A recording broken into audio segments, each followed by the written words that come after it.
अगदी जलद व अचूक बातम्यांसाठी पाहत रहा महामीडिया 24 सदैव तत्पर। राधानगरी तालुक्यातील पालखुर्द येथे वन्य प्राण्यांच्या हल्ल्याची एक हृदयद्रावक घटना घडली आहे।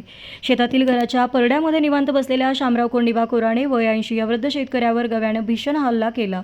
या हल्ल्यामध्ये गव्याचे शिंग छातीत आरपार घुसल्याने कोराणे यांचा मृत्यू झाला। घडलेल्या या घटनेमुळे संपूर्ण परिसरामध्ये भीतीचं सावट पसरलं आहे।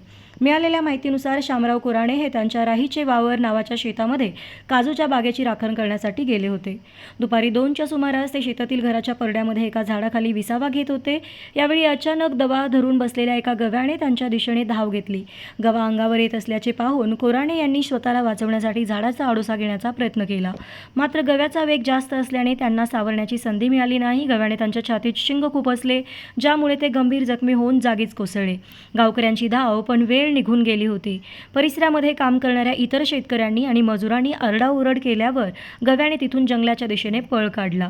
रक्ताच्या थारोळ्यामध्ये पडलेल्या कोराणे यांना नातेवाईक आणि ग्रामस्थांनी तातडीने कोल्हापूर येथील CPR रुग्णालयामध्ये उपचारासाठी नेले, मात्र रुग्णालयामध्ये पोहोचण्यापूर्वीच त्यांची प्राणज्योत मावळली असल्याचं डॉक्टरांनी घोषित केले।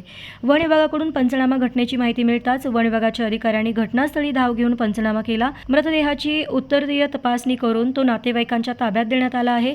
शामराव कोराणे यांच्या पश्चात पत्नी, एक मुलगा आणि 3 मुली असा परिवार आहे। राधानगरी अभयारण्य क्षेत्राला लागून असलेल्या या भागात गव्यांचा वावर मोठ्या प्रमाणामध्ये वाढला आहे। या घटनेमुळे शेतकरी आता शेतात जाण्यास घाबरत असून वन विभागाने हिंस्र प्राण्यांचा बंदोबस्त करावा आणि पीडित कुटुंबाला त्वरित आर्थिक मदत द्यावी अशी मागणी ग्रामस्थांकडून होत आहे।